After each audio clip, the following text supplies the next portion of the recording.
Praise the lord. Good morning. ప్రభువైన యేసుక్రీస్తు శుభనామంలో మీ అందరికీ వందనములు. చిన్న ప్రార్థనతో ఈరోజు దేవుని వాగ్దానాన్ని స్వతంత్రించుకుందామా? మమ్మల్ని ఎంతో మిక్కిలిగా ప్రేమించినటువంటి మా ప్రియ పరలోకమందున తండ్రి, నీ ఘనమైన శ్రేష్టమైన నామాన్ని బట్టి వందనాలు చెల్లిస్తున్నాం ప్రభా. ఉదయకాల సమయంలో నీ సన్నిధిలో ఉంటున్న మా అందరితో మాట్లాడండి ప్రభా. మమ్మల్ని దర్శించండి. ప్రతి హృదయాన్ని చూస్తున్న దేవుడు ఎవరికి ఏ మాటలైతే అవసరమైనాయో మాటల చేత మమ్మల్ని బలపరిచి ధైర్యపరిచి ఆదరించమని యేసు నామంలో ప్రార్థిస్తున్నాము తండ్రి. ఆమేన్. ఈరోజు దేవుని వాగ్దానము కీర్తనల గ్రంథము 16వ అధ్యాయము 11వ వచనం.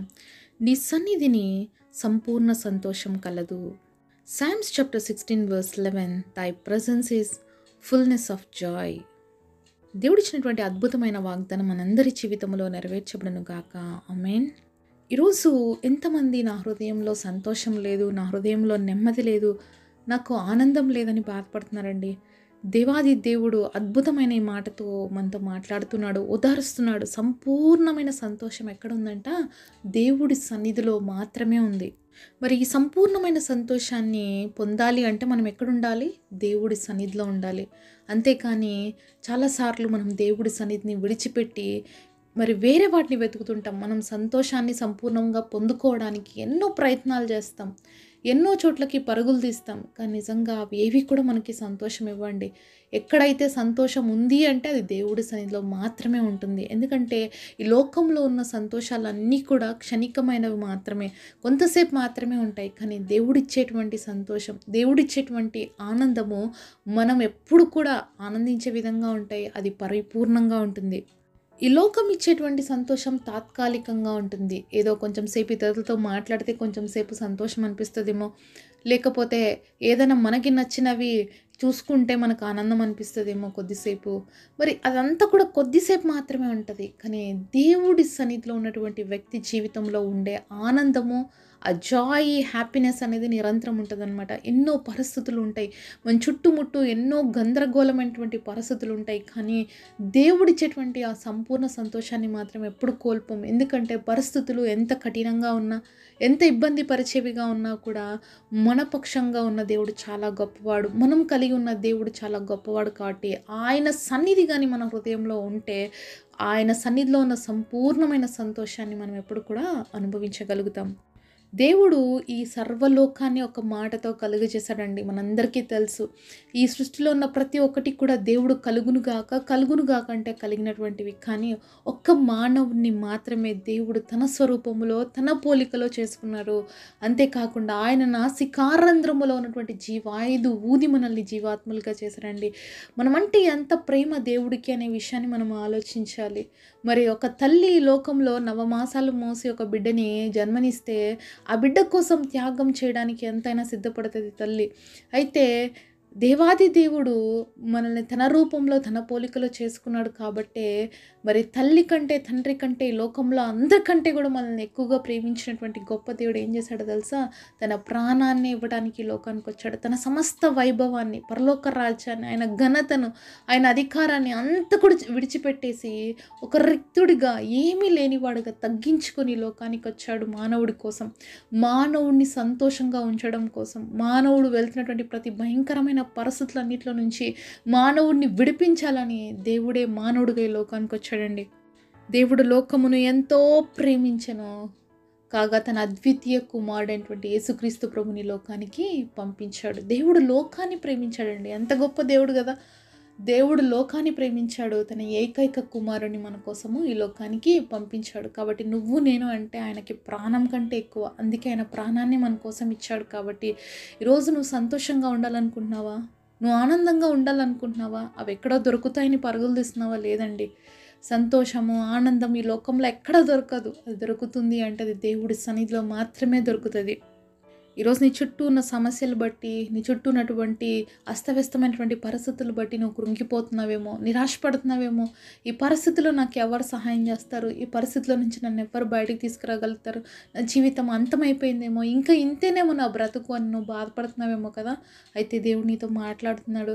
నువ్వు వెళ్తున్నటువంటి ప్రతి పరిస్థితి గుండా ఆల్రెడీ దేవుడు ఈ లోకంలో ఉన్నప్పుడు వెళ్ళి చూపించాడు. నేను లోకాన్ని జయించాను కాబట్టి మీరు కూడా లోకాన్ని జయించండి అని చెప్పాడు. కాబట్టి ఈరోజు నువ్వు వెళ్తున్న ప్రతి పరిస్థితి గుండా ఆల్రెడీ దేవుడు వెళ్ళి ఉన్నాడు కాబట్టి ఆయన జయింపజేశాడు ఆ పరిస్థితులన్నింటినీ. ఈరోజు నువ్వు కూడా జయించాలనేదే దేవుడు ఉద్దేశం.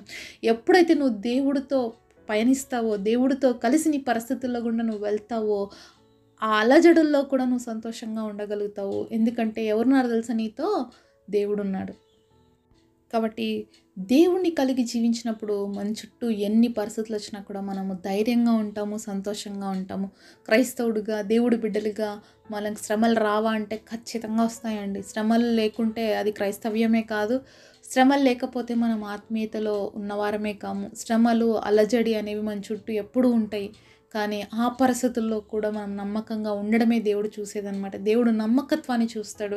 దేవుడు మన జీవితంలో మనం ఆయన పైన ఆనుకుంటామా లేదా అనే విషయాన్నే దేవుడు చూస్తాడనమాట. ఈరోజు ఆనుకునేవారుగా ఉన్నామా? పరిస్థితులు బట్టి దేవుని విడిచిపెట్టేవారుగా ఉన్నామా? లేకపోతే పరిస్థితులు బట్టి దేవుని విడిచిపెట్టి ఇంకెక్కడో లోకంలో సంతోషం దొరుకుతుందని, ఇంకెక్కడో నాకు నెమ్మది కలుగుతుందని ఏ బ్యాడ్ హ్యాబిట్స్కైనా నువ్వు లోనైనావా? ఏ చెడు వ్యసనాలకైనా అలవాటు పడిపోయినావా? లేకపోతే ఏ వ్యక్తులకు నువ్వు అడిక్ట్ అయిపోయినావేమో? ఒకసారి ఈరోజు ఆ పరిస్థితుల నుంచి నువ్వు బయటికి రావాల్సిందిగా ప్రభువైన యేసుక్రీస్తు ప్రభు వారి పేరిట మనవి చేస్తున్నాను. ఈ లోకంలో ఉన్న మనుషులు, ఈ లోకంలో ఉన్నటువంటివన్నీ కూడా మాయ. ఏ రోజు ఏమి అంతమైపోతుందో ఎవ్వరికీ తెలియదు. అయితే ఈ లోకంలో ఉన్న వాటిని నువ్వు పట్టుకొని దేవుణ్ణి విడిచిపెడితే నీకు సంతోషం కాదు, నిత్య నరకాగ్ని, ఆరని మంటలు, నిత్యము కాలుచినటువంటి వేదన మాత్రమే మిగులుతుంది. కాబట్టి ఈరోజు నువ్వు రావాల్సి ఉంటుంది, దేవుడి సన్నిధికే రావాలి. నీ పరిస్థితిని బట్టి, నీకున్న దుఃఖాన్ని బట్టి, నీకున్న కష్టాన్ని బట్టి, నువ్వు ఏవైతే ఎదుర్కొంటున్నావో ఆ పరిస్థితులన్నిటిని బట్టి నువ్వు దేవుడి సన్నిధికి రా. నువ్వు ఏ పరిస్థితిలో వచ్చినా కూడా దేవుడిని స్వీకరిస్తాడు. ఎందుకంటే దేవుడు ఒక మాట అన్నాడు, నా యుద్ధకొచ్చు వారిని నేను ఎంత మాత్రం త్రోసివేయను. కాబట్టి దేవుడు మనల్ని ఎప్పుడు త్రోసివేయడండి. మనం ఎంత చెడిపోయిన వారు కావచ్చు, ఎంత తప్పు చేసిన వారు కావచ్చు, మన పిల్లలు బయట ఆడుకుని ఎంత గలీజ్ అయ్యి ఇంట్లోకి వస్తారు. మనం ఏమంటాం? నువ్వు గలీజ్ అయిపోయావు కాబట్టి రావద్దు, నువ్వు బయటే ఉండంటామా? అనం కదా.